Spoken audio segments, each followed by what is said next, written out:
Hey, Kate, what did you eat last night? I had the best black bean soup that I have ever made. Really? Yes. I made it, now, get ready for a shock, in the Instant Pot.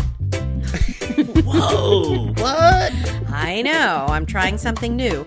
But it's, you know, it's so good for beans and for soup, and so hello. So it's a great recipe, and I modified it to make it even better. So the baseline recipe is easily accessible online. It's a Bon Appetit recipe for Instant Pot black bean soup. And the first ingredient is 8 ounces of bacon. So if you're looking for the recipe, look for that one. And it's got bacon and chipotles. So it's smoky and delicious. Yeah. And then cumin and oregano, which are the key seasonings that you'd expect in a chili-based thing. And it uses dried black beans, and you don't even have to soak them. Oh, wow. Yeah. And carrot, onion, and garlic. And there's not a whole lot else to it. It's really, really lovely. And then what I did to make it even more amazing and unrepeatable is that it calls for 2 quarts of liquid, which is 8 cups of liquid, and it's supposed to be water in the recipe. And normally I probably wouldn't use water. I would probably use chicken stock, or I would add some other seasoning better than bouillon in there or something like that to make it into stock. But in this case, I actually used 3 cups of water, and the rest of it was stuff I had in my freezer to make it even more flavorful. So, what? Well, thank you for asking. I think at least 1 cup was tomato juice that I had reserved from a can of whole tomatoes for another recipe. I needed to drain the tomatoes to use just the tomatoes for a pizza sauce. And I had this liquid left from the canned tomatoes, and I couldn't throw it away because it's so good. So I put it in the freezer. I'm like, I'll put this in something. So I put tomato in there because tomato and black bean, obviously delicious. Works. And then the big thing was I had 4 cups of liquid that I had saved from when I had made carnitas and refried beans for a meal, separate things, but they both had extra liquid. So the carnita liquid had all this wonderful collagen from cooking the pork. It was like thick and jelly-like from all the stuff that came out of the pork shoulder, the collagen. Oh, wow. And it had all the seasonings that went into the carnitas, which were, again, cumin and oregano are the big ones, but it also had citrus and garlic and onion and all that other stuff. And then the refried beans also had cilantro and, again, probably cumin and oregano. That's the flavor profile, which is why I use them in this. So I had this liquid left over, and I'm like, I cannot throw this beautiful stuff away. I'm going to save it till I make soup. And the reason I made black bean soup was because I thought what soup would taste good with this flavor profile. And I thought black bean was the answer. That sounds amazing. With all of that flavor, you totally could have beaten Bobby Flay. That's what I'm thinking the entire time. Could have beaten Bobby Flay. Now, I don't know if the regular recipe would beat Bobby Flay, but my special amped up one with stuff from my freezer would definitely have beaten Bobby Flay. He wouldn't have made of black bean soup. No, let's see how he can do when you have to pull everything from a freezer. That sounds really wonderful. Yeah. The flavor profile seems really off the chart. And it's so great how all of that seemed to work together. It really did. And so I felt kind of proud of myself for saving those things and for planning all that out and making a recipe that brought it all together. I'm very impressed by that. Thank you. I will still make the recipe again normally, and it'll be interesting to compare it. The other part of it that was interesting, too, was that I made for the first time like a quick pickled onion. So you take a red onion, or a quarter of a red onion in this case, and you slice it really, really thin. And then you toss it you put a couple tablespoons of lime juice on there and some salt. And you toss it and let it set. And it makes this like pickled onion that you put on top of it that's really, really good, and that I'm now going to use for other stuff. Brilliant. You have a lot going on in that kitchen last night. I did. And I'm thrilled, and I can't wait to have it again for dinner tonight. I'm very excited. Yay, fun. Yeah, thank you. So, how about you? What did you have? Well, I went to a restaurant that I'd been wanting to go to for a while. I was in New York. There's this restaurant called Kujitsu, which is this vegetarian restaurant. Oh. It's based in the tradition of Shojin cooking, which it originates in Buddhism, maybe Zen Buddhism, I think, but it's all basically where everything is very fresh. There's no animals used anywhere. It's not Japanese?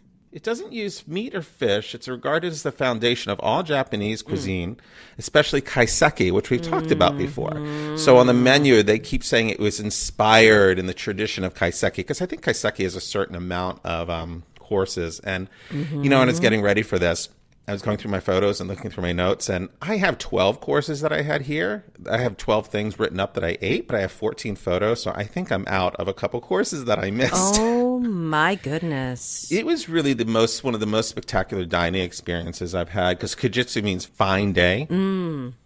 So they said make sure you have, I thought they said 2 hours, but apparently I needed 2.5, and I had plans to see a show. But I did it in about 2 hours and 15 minutes, and they managed to get everything in. What do you think they really said? It sounds like you were mistaken. 2.5. I see. Yeah.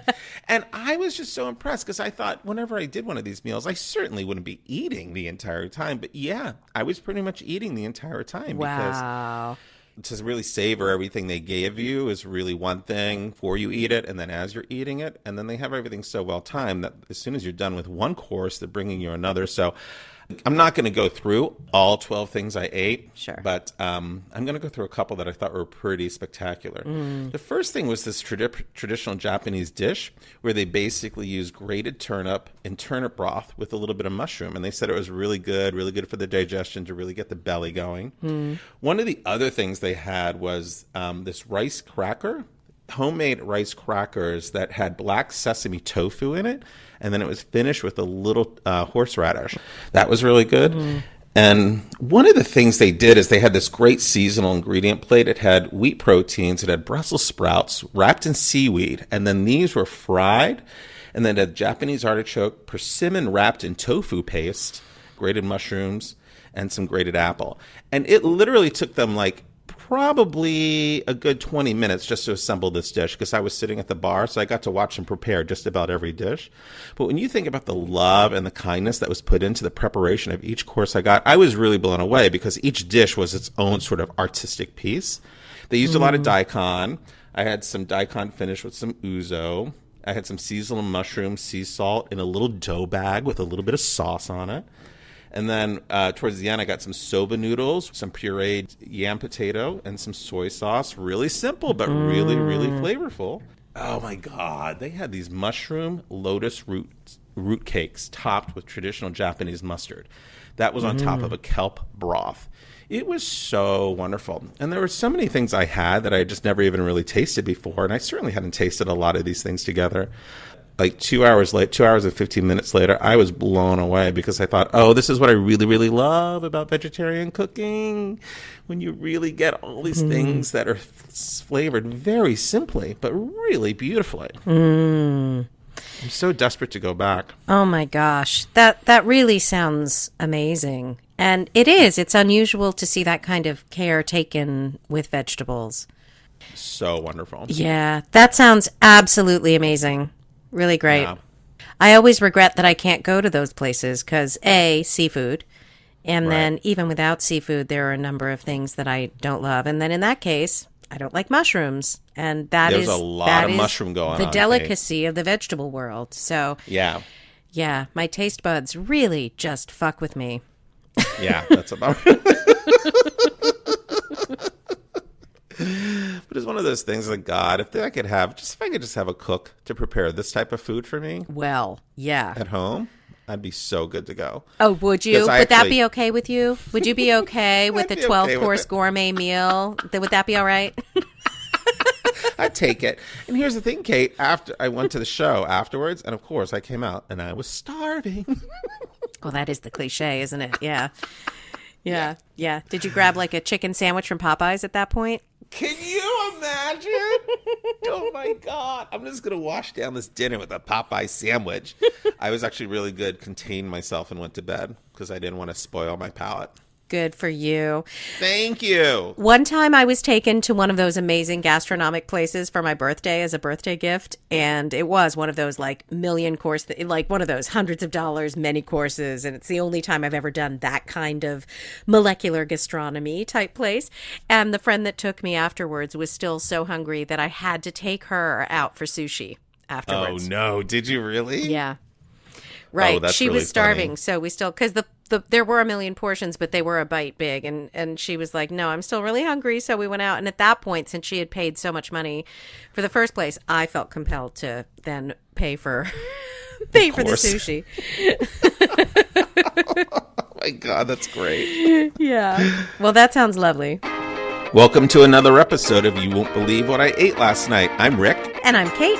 And this is our ongoing conversation about food, health, weight management, and our endeavor to be and stay healthy in a really tasty world. With love, kindness, and compassion towards ourselves and others. Before we go any further, please remember, rate and review us. Give us some stars. Give us some reviews. We really appreciate you guys taking the time to do that. We really do. Thank you. It's so helpful for other people to find us. We really appreciate it. And as always, follow us on Facebook and Instagram and our website, You Won't Believe What I Ate Last Night. If you have any questions or thoughts, go ahead and email them to youwon'tbelievewhatIate@gmail.com. Mm-hmm. Season 5 of You Won't Believe What I Ate Last Night is brought to you by Smart Building Technologies, a leading provider of building automation solutions, bringing smart technologies along with energy savings to the workplace. Find out more at smartbuildingtech.com. That's smartbuildingtech.com. So today, it's all about hot topics. We've got the hottest things on everyone's lips. Hot. Everyone's. Oh my God, that's so good. We're not even going to have to pay an editor to put anything in, Kate. That's so wonderful. Well, that's good because Janice, once again, is slacking off. I've had it with her. We've really got to think about replacing her with another producer. I know. If any of you are interested in replacing Janice, you give us a shout out because Janice needs some fire under her. She needs to know she has competition. I know, right? She just has this. She's sitting in the lap of luxury with this seat here, this job. No competition, no challenge whatsoever. Exactly. Kate, so I wanted to ask you something. Are you aware that there's a pandemic going on? I am not laughing at the pandemic.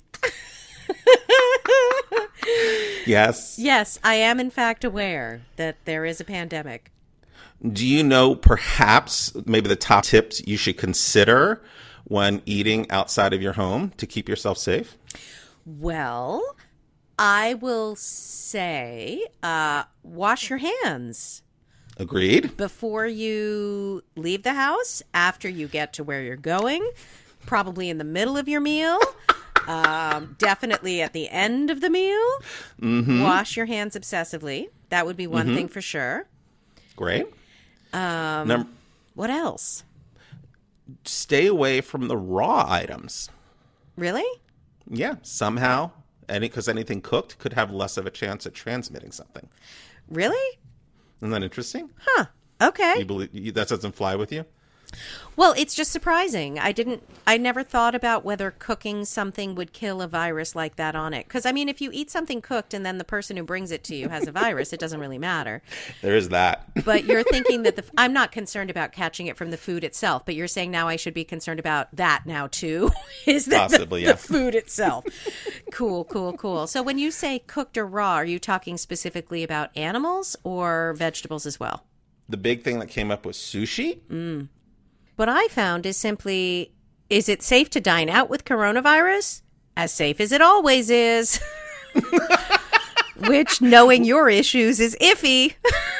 Dude, this is why I brought this up. Can you understand what's going through my mind right now about eating out with all this going on? Because the first tip that came up when I Googled it was, don't go out.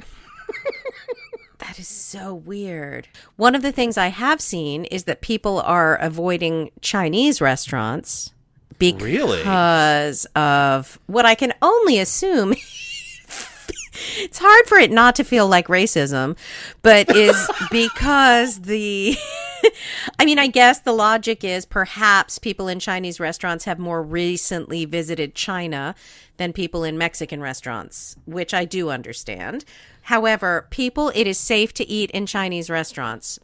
See, that's good news to get out. Because you know all my concerns about like end of day stuff. So I was thinking, what am I really going to do to make myself safe? So I ordered plastic gloves. Mm-hmm. So they'll be here tonight. That's the good news. So I'll be able to start using those in very specific situations. I also bought one of these. This I haven't shared with you yet, but this is one of these electronic temperature takers. So I can take my temperature 3 times a day. I'm going to do it right now. Wow. Cool. 97.8. I'm good to go. Is it that quick? Yes. Did it really work already that quickly? Yeah, it's an electronic thing. Yeah, you put it up against your forehead. It looks an awful lot like a vibrator. I would say it does, yes. Uh-huh. You put it up against your forehead, and then you scan over to your temple. Really? I love it. It makes me so happy to check it randomly throughout the day. I also got hand sanitizer, which is coming, so I'm going to be locked and loaded to go for a while. Well, that's good. And hand sanitizer, as we know, doesn't do anywhere near as much as washing your hands does. So washing your hands is the number one prevention, and sanitizer in between. Okay, so let's just assume you survive eating out over the next couple weeks. I have to say one other thing about the sushi. So the only thing I'm finding about sushi and the coronavirus is that it's the revolving sushi restaurants where they're taking the sushi off for reasons not to do with the sushi, but to do with people breathing on or touching the sushi as it passes them. Oh, that's tough to think about. See, I'm glad you said that. I'm not going to any of those. So I'm not sure that sushi itself is any bigger a risk than anything else. Yeah. Well, let's go with that. I like that. Totally. All right. So our bottom line is, do not be afraid to eat at Chinese restaurants and wash your hands. Totally. The only concession I made is I did buy some coldies for me and my mother, because apparently that zinc can in fact kill the virus if it contacts it immediately. Oh, nice. Okay. Mm-hmm. That's something. Mm-hmm. That's good. Yeah. Here's something fun that I think is really interesting.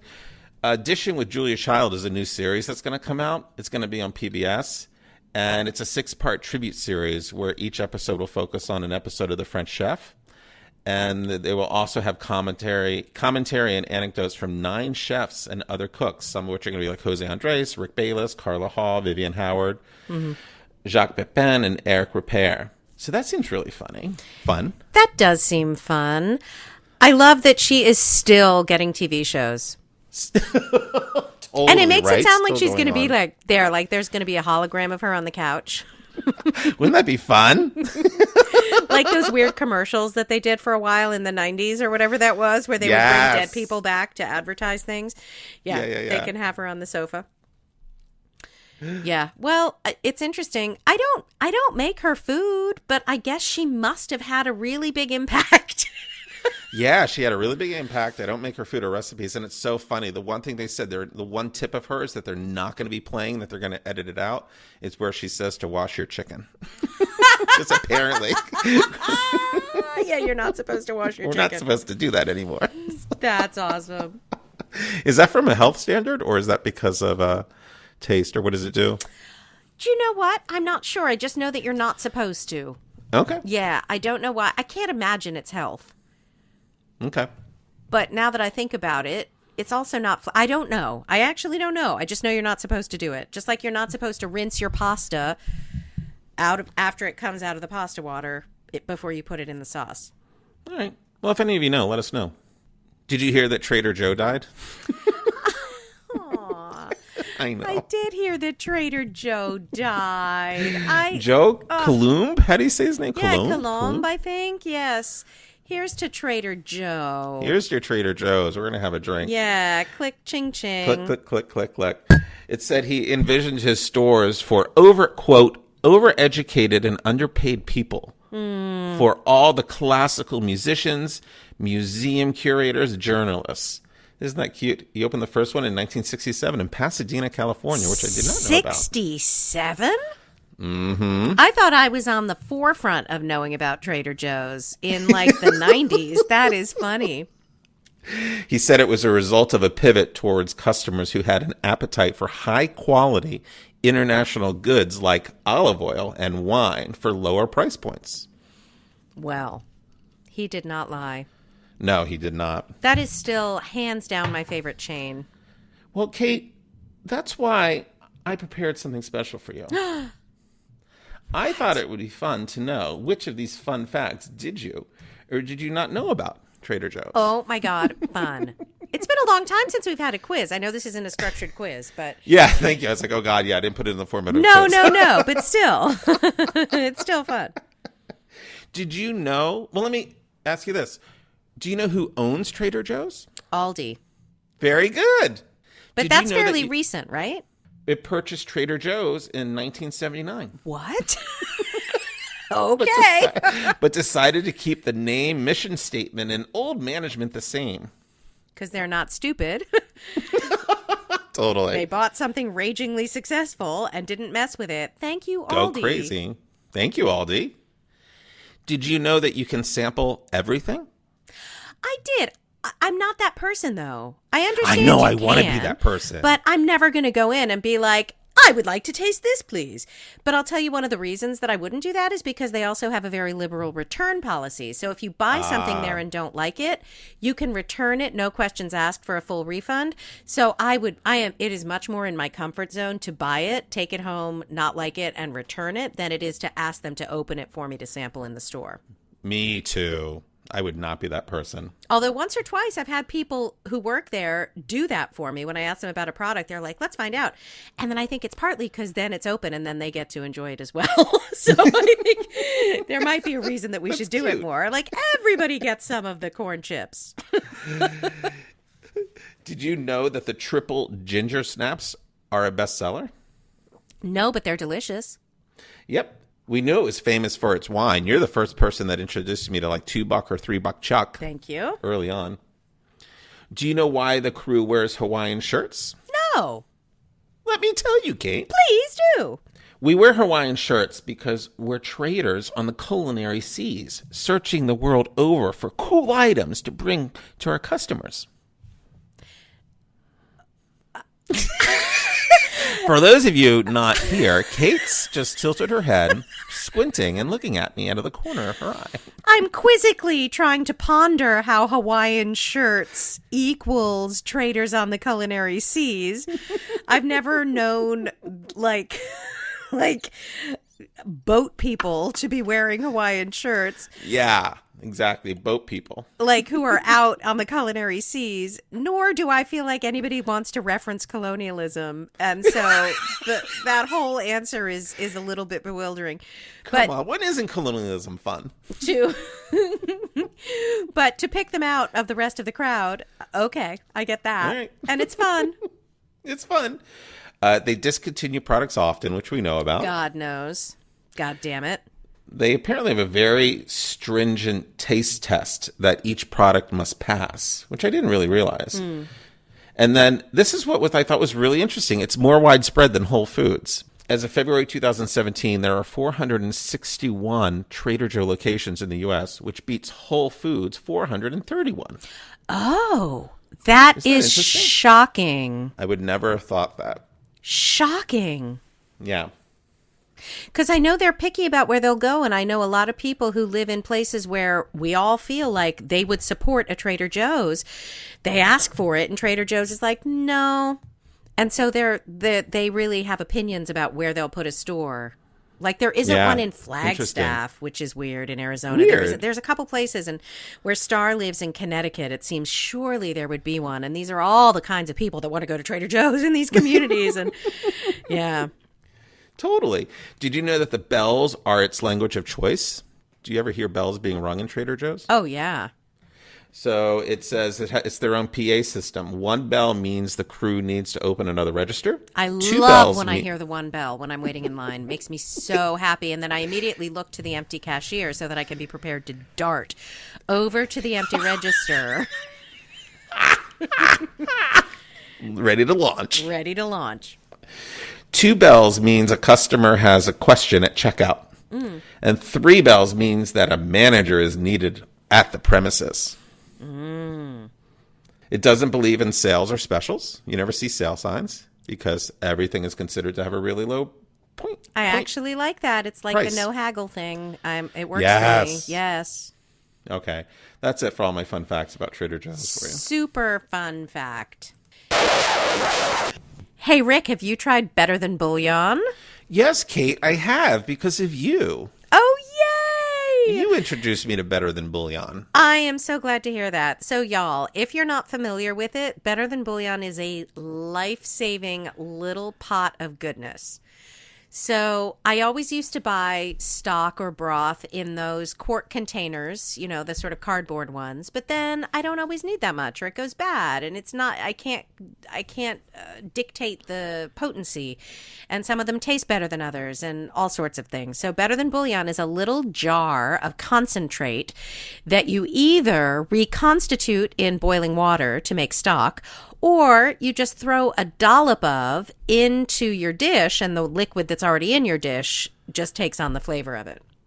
It's really amazing. And as far as a vegetarian or someone that doesn't eat meat, I mean, it's such a great option for adding a lot of flavor to your broth, particularly for things like soup. It's really revolutionized my soups. And I use it in grains whenever something calls for water, I'll often just throw a dollop in. So the ones that I use most, there's a vegetable one that's great, obviously, that Rick is talking about.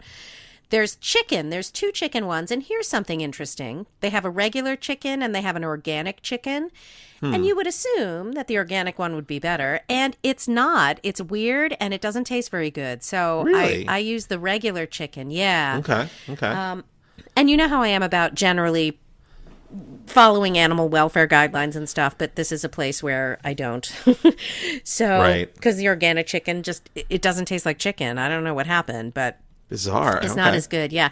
And then there's a garlic one that's amazing. It's roasted garlic, and just a dollop of that in stuff transforms things. Yeah, the garlic's really spectacular. Totally. And there's beef, which I don't tend to use very often, and mushroom. Do you use the mushroom one? I do use the mushroom. Yeah, I like the mushroom a lot. It's up there with me, the garlic. I can just get a big hit of flavor quickly. I'm sure. And there's lobster. Have you ever used that? No. Yeah. Oh, wow. They have lobster. They have ham. They have one that's ham flavored, which makes me wonder how many people, I guess, like for your greens? Like beans and greens? Sure. I could see a shot, because I'm like, who wants ham stock? Like, who's like, I wish I had some ham stock. But I guess greens is the for place soup, for a pea soup, I guess. Yeah. There's soups, I guess. Okay, so ham. I haven't tried that. I've only tried the chicken, beef, vegetable, and garlic. I really think we were way ahead of the curve, because we've been talking about Better Than Bouillon for a long time before it started showing up in commercials on TV. Oh, yeah. I've been using it for probably 6 years at least, I would say. 7? Yeah. When it got so big, they're finally putting commercials on TV. I'm like, we've known about that for a while. And in all fairness, I told you about it, but guess who told me about it? Your mother? Yes. Oh, my God. All roads point back to my mom. She's the one that discovered it. And it's so much more economical than cans or boxes of stock. And it's like the cubes of stock is ridiculous to even consider at this point. So it's economical and better quality. And you should always just have one in the fridge, is our opinion. So there's some weird stuff happening in the world of fast food. How? Tell me. Well, one thing is Kentucky Fried Chicken. What, Kate? What are they doing now? Has launched a sandwich, a fried chicken sandwich, where they're using donuts as buns. Jesus Christ. Yeah. I can't take it. And years ago, there used to be the hamburger with donuts as buns, which I always thought looked disgusting, and I never understood why anybody would want that. And now there's fried chicken, which I still think looks disgusting, but is less confusing because chicken and waffles is a thing. And some people like waffles with syrup and fried chicken on it. I don't care for that. I don't like those things combined, but I understand it's popular. So the fried chicken and donuts somehow feels less weird to me than a cheeseburger on donuts. All right, I'll go with that. I get you. Like conceptually, I don't want either of them. I find them both horrific, but I sort of just in what I think people would eat, there's that. Right. Then there's the bag-o' bacon. The bag-o' bacon from our friends at where? Dunkin', baby. Dunkin' Donuts has premiered a bag of bacon, which is 4 strips of bacon, I think 8 half strips or something in a little bag. And there's a restaurant not too far from me called O'Donovan's that has had on its menu for as long as I can remember a pint of bacon, which is a pint glass, a bar pint glass stuffed with bacon strips. So Dunkin' Donuts little tiny bag of bacon, I'm like, puff puff on my bacon. It's like cigarette. hold my beer. Exactly. Let's see you bring out a pint of bacon and then we'll talk. Would you ever get a bag of bacon from Dunkin' Donuts, do you think? Would you try it? No. Now, for those of you not able to see Kate, she just leaned into the microphone, appeared very sheepish, almost as if she was lying. Yeah, I would never say never to a bag of bacon. All right. Yeah. Never say never to a bag of bacon. It's a good policy. I knew you were, since we're in the fast food arena, I knew you were really going to like this breaking news. Your favorite restaurant, Subway, is offering a buy one, get one free footlong sub for a limited time only. So that's going on right now. As this podcast airs, it'll be going on, people. So I'm going to come out there, Kate. We're going to see each other in a couple of weeks. So I'd love for us to find a Subway, maybe a little Subway cafe, maybe. Get some 2-for-1 subs going, sit down and do a little recording. How does that sound? Subway cafe. I will drop you off and pick you up as you wish. Hey! That's how we're going to handle that. All right, I'll bring it home for you then. Okay. Popeyes. No, not Popeyes. Yeah. After the unbelievable and bizarre success of their chicken sandwich, is now launching a fish sandwich. Come on, really? Yeah. I am just so upset by that. Yeah. It's hard enough when fish is cooked in meat places, but really Popeyes? Yeah. All places? All chicken? Yeah. Well, and what are the odds that they're using separate fryers for that? Zip, Kate. Zip. Yeah. So, That's super upsetting to me. Yeah, that's the end of Popeyes. If I were to eat something that tasted like fish, bleh. That's awful. Mm-hmm. And Wendy's. Come on! You're killing me. I know. Has started serving breakfast. Oh, okay. I know. Do you know what's on their menu? Well, actually, I do know 2 things that are on their menu. I think most of the menu is sort of typical what you would expect, you know, meat, egg, and cheese on various breads. They do have something called the Breakfast Baconator. What? Which I believe involves sausage and bacon and egg and cheese. Yeah. How many animals did you just quote me? 2, at least? It comes 3. It comes with the breakfast defibrillator. As it will stop your heart. And get this, they have I might not be getting the name right, but it is something like a frosty cappuccino. Really? Yeah. They have some kind of coffee beverage that involves something frosty flavored in the milk or whatever. I don't exactly understand. I don't know. Maybe that'll all be made from the leftover frosty shakes from the night before. Wow. Because if you've ever taken that taste of a several-hour-old frosty, it's not awesome. You understand why they serve it really cold. I love that you can speak from experience, Kate. Kate, you seem to have missed an update from Taco Bell. Oh my gosh. I don't know how that happened because I'm generally on their list for notifications. Oh, can you imagine? That's what you set your Google alerts for? What? Oh, okay. Taco Bell alert might I have missed? Well, they're going into what they're calling veggie mode, and I find this actually somewhat mildly interesting. Oh, that is interesting. So they're going to, which will make ordering vegetarian options a breeze. Once it's activated, you can access with a single swipe a feature that unlocks nearly 50 American Vegetarian Association certified items at Taco Bell at self-service kiosks. For example, your classic beefy 5-layer burrito has been tweaked to become the layered vegetarian burrito. Love a chalupa, Kate? I love a chalupa supreme? On this menu, you can order a black bean chalupa supreme. And the chicken soft taco has been modified to become the black bean soft taco in veggie mode. Well, that's actually very smart of them. Yes. Super, super smart. Because honestly, of all your fast food options that are going to kill you, a black bean taco is probably one of the least. Agreed. And I feel like they're the ones that are really doubling down on the whole vegetarian thing. Because years ago, they used to be the one place vegetarians would go for their beans because they didn't use lard in their refried beans. Yeah. And so maybe this is just like a continuing of that legacy. Yeah. That was back when even McDonald's was using lard to make the fries. Remember when that came out? Yes. Remember when everyone learned that McDonald's fries had been cooked in lard all those years and the vegetarians were all so upset? Do you remember that? I do remember that. I do. It was appalling. It's not funny.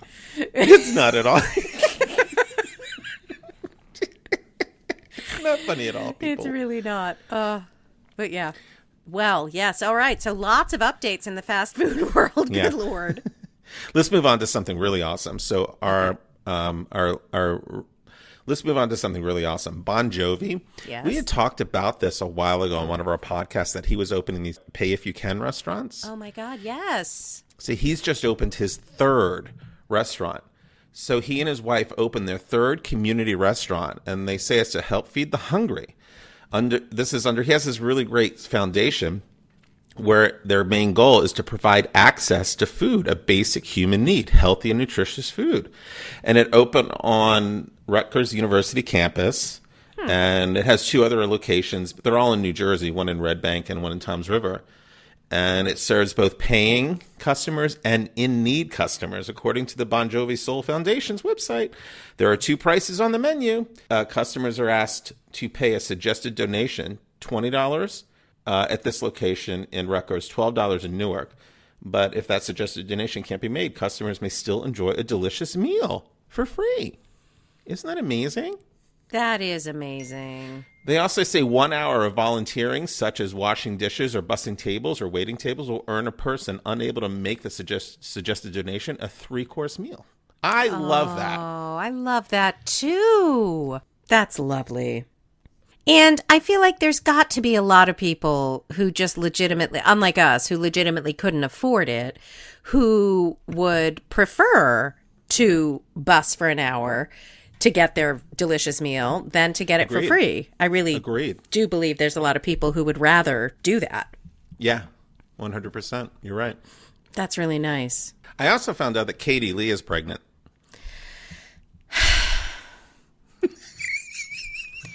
For those of you not able to see it, Kate appears to have been stopped mid-sentence. Now, for those of you who don't know, Katie Lee is Kate's best friend on the Food Network. Katie Lee, formerly married to Billy Joel, who's now on The Kitchen. Yeah, I believe he wrote a song about her called Katie Lee. All right, now listen, we're early into this pregnancy. Now, twice I've already had to listen to her talk about how much food she's eating and how she's eating for 2. But everything seems normal proportions. So she's the health person on the Kitchen, which is a show that for some reason I still watch, even though so much of it infuriates me, and yet I watch it religiously. Give us more, Kate. Why does it infuriate you? And well, she has grown on me, and I'm not sure why. I don't know what happened that I don't hate her anymore. But in the beginning I did. But a lot of it has to do with my snobbery around the way people speak.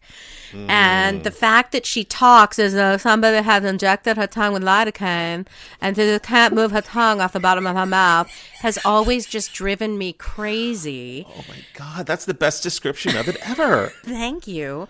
And I'm trying to be less judgy about the way people speak. And so I'm trying to let go of that. And some of her recipes are actually lovely. And some of her thoughts are actually lovely. So she has some tips. Yeah. Like she has really grown on me over the years on that show. But I have to say, one of the things that about the Food Network in general that drives me insane is the focus on feeding your family. And plainly, they believe their demographic is all people with children.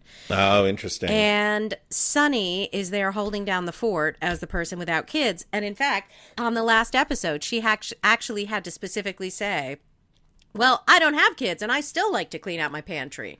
And she really spoke up. So thank you to Sunny Anderson for repping people who are not feeding a family, but still actually enjoy cooking and learning about food, because I think the Food Network is off the mark in thinking that that's their whole demographic. But obviously, that's the demographic they care about. So that's a great statement. Yeah, I agree with you. So I'm sad to see because Katie Lee was another person, obviously, who was not dealing with that, but now she will be. So now she's going to be talking about feeding babies, and I don't need to hear it. Maybe it'll be new and different because she's clearly the first one that's ever had a baby. So right, there we go. That's what one can hope. Hey, but here's a story you'd like, Kate. Mm-hmm. Are you ready for this? Mm-hmm. A pizza shop is attaching flyers for adoptable dogs to its boxes. Aww. So this is a pizzeria and animal shelter in New York. It teamed up with the local SPCA. It's called Just Pizza and Wing Company in Amherst. And it just says, be on the lookout for a sweet face on your pizza box. The flyers also give her a number to call to adopt the pup. Isn't that amazing? And they encourage them to share it on Facebook. That is such a good idea. You know how many pizza boxes must go out? Yes, exactly. Yeah. Good for them. Agreed. And presumably the people who are adopting out the dogs are doing all of the necessary checks to make sure that those dogs are going to appropriate homes. Let us hope. Yeah, we just assume they will, right? Mm-hmm. Yeah, if it's through a shelter, of course they will. Yeah. So a little story from my neck of the woods is Gordon Ramsay has been in town in a place called Ellicott City, which is probably about... I love Ellicott City. It's for those of you who don't know, it's just this really beautiful quaint part of Maryland. Say that again? I said quaint. Quaint, charming, shops, restaurants. And unfortunately, it keeps getting flooded, and it's been devastated. They've had 2 really big floods. I want to say, I don't know, maybe in the last 5 years, that's absolutely devastated the town. So Gordon Ramsay, he had recently opened a new restaurant in the Horseshoe Casino up in Baltimore. So he made this really great statement, how he felt compelled to come down and help them because they were so close. And this whole idea that a community is only as strong as its neighbors. So he's been in town for the last week or so. They were filming in Ellicott City. It's a 2-hour special episode of 24 Hours to Hell and Back. Do you know that show? No. I wonder if it's a new show. It's going to air May 12th, so it'll be a couple weeks after, a little bit after this podcast. Yeah, so if you see that show, check it out. Seems really wonderful. Yeah, it seems great, and I'm so happy he's doing that. In other news, poor Gordon Ramsay got trolled for his atrocious-looking carbonara. So, as you may know, Rick, carbonara is one of, if not my favorite pasta dish. Okay. And I have pretty strict rules about what it is. Like, for example, a lot of restaurants will call something carbonara, but then it has cream in it. So carbonara does not have cream in it. Okay. It's just egg yolk and Parmesan cheese and starchy pasta water with usually pancetta or guanciale, or in my case, bacon, that the fat of which is in there as well. And so it clings to the sauce, but there's not like a liquid pool of sauce. Like, it all sort of clings to the pasta. Okay. And it's a pasta dish with this delicious coating, is how you would look at it. And there is this picture of this ridiculous looking carbonara that looks like someone dumped a bucket of yellow paint on a bowl of pasta. It is wet and gloopy, like it, and it has to be raw egg because you don't cook the egg. The egg cooks in the heat of the water. Like, that's part of it. You have to whisk it all together with the pasta and stuff to cook the egg. And this just looked like a pile of raw egg yolks dumped on some pasta. And apparently a bunch of Romans are like, oh, no, Gordon Ramsay. That is How not funny is what a it bunch looks of like. Romans? It's a Roman dish, and yeah, no. Oh my God. Well, good for him. He needs to be taken to task a little bit. Exactly. And he cannot be putting pictures out of something that even I know is atrocious and That's trying to really pass it off funny. as authentic. I love that. Way to go, Romans. Keep it up. Exactly. Nothing has gone well for you since the highways. Keep it up. So I know you like your Lucky Charms, Kate. Oh, the cereal? Yeah. Oh, sure. Yeah. IHOP now sells pancakes topped with Lucky Charms and Cinnamon Toast Crunch. Oh, I wouldn't mind Cinnamon Toast Crunch. I actually hate Lucky Charms, but Cinnamon Yeah. Toast Crunch, actually, what's not to like? I would go for that one. It's a limited release. You can also eat. Is it just topped with it? Like, do they just make pancakes and then just pour cereal on top of it? Let me read you their description. The limited time release includes pancake stacks covered in one of 3 beloved cereals: Cinnamon Toast Crunch, Captain Crunch, Berries, or Lucky Charms, plus other wild toppings like sparkly blue sauce and purple whipped icing. Ew. I know, doesn't that sound God, disgusting? they really all sound repulsive. It's awful. Let's move on. Starbucks is coming out. This is breaking news. This happens in the spring. This is what we've got to look forward to. They're coming out with 2 new colorful drinks: a green iced pineapple matcha drink and a yellow iced golden ginger drink. How do those sound to you? Well, I don't care for matcha, Neither do I. but I'm wondering, do you think the golden is turmeric? It doesn't say. Oh, yeah. So the golden ginger drink blends ginger, pineapple, and turmeric flavors with coconut milk and ice. Oh, that sounds delicious. Yeah. The iced pineapple matcha combines matcha green tea with pineapple and ginger flavor. But I will definitely be trying that other one. Yeah, that sounds good. I don't tend to go to Starbucks if I'm not having caffeine, so I'm not sure if I would try it or not, but it sounds yummy. Kate, you broke the story on our Facebook page. Would you like to comment on the Japanese company that's debuting sliced mayonnaise? Oh, yeah. So mayonnaise slices are now a thing, and they appear to be wrapped like American cheese slices, Exactly. and they look like processed American cheese, but they are mayonnaise. And the flavors that I recall are tuna flavored and cod roe flavored. So basically, they are fish flavored, chewy mayonnaise slices that are to be put on presumably a sandwich. Now, this is a safety warning. The manufacturer says the slices aren't necessarily meant to be placed on a sandwich and chowed down right away. Oh, they're not. You're supposed to How put silly it. of us to think that's what you should do with them. It's almost as if it's like cheese. What are you, in fact, supposed to do with your mayonnaise slice then? Pray tell. Put it on bread, then warm it.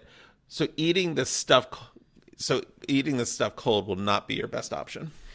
Oh, so more convenient than actually spreading or squeezing mayonnaise from a jar is that you unwrap a slice of mayonnaise and then have to heat it up.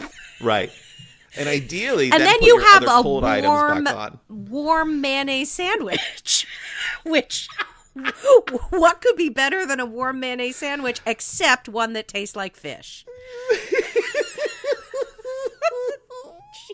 It's so bananas. Wow. Ugh. The only thing that might taste better than that, Kate, is perhaps a cotton candy dipped soft serve cone. Ew. Yeah, those are never going to be available this summer from Dairy Queen. They're adding it to their collection. Like actual cotton candy or cotton candy like whatever, flavored something? Cotton candy dipped soft cone debuting March 19th. It'll be the regular traditional vanilla soft serve ice cream dipped in a blue cotton candy coating that hardens into a crunchy shell. So sugar? Yeah. Well, because that's all. I mean, that it's not cotton candy. If it's hard, it's just sugar. Cotton candy is nothing but sugar.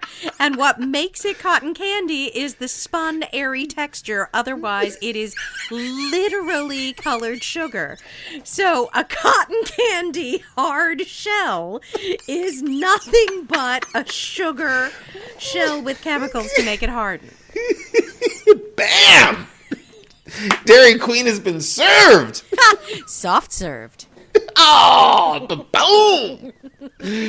Kate DeVore's in town and reviewing. Wow. All right. Can some real restaurants and food places do some things for us to talk about next time? Because please, this Hot Topics has been way too heavily focused on things nobody wants. Ever. Well, thank you so much for listening. We appreciate your support as always. And if you know anyone that needs a good podcast, recommend ours. Please do. Thanks for listening.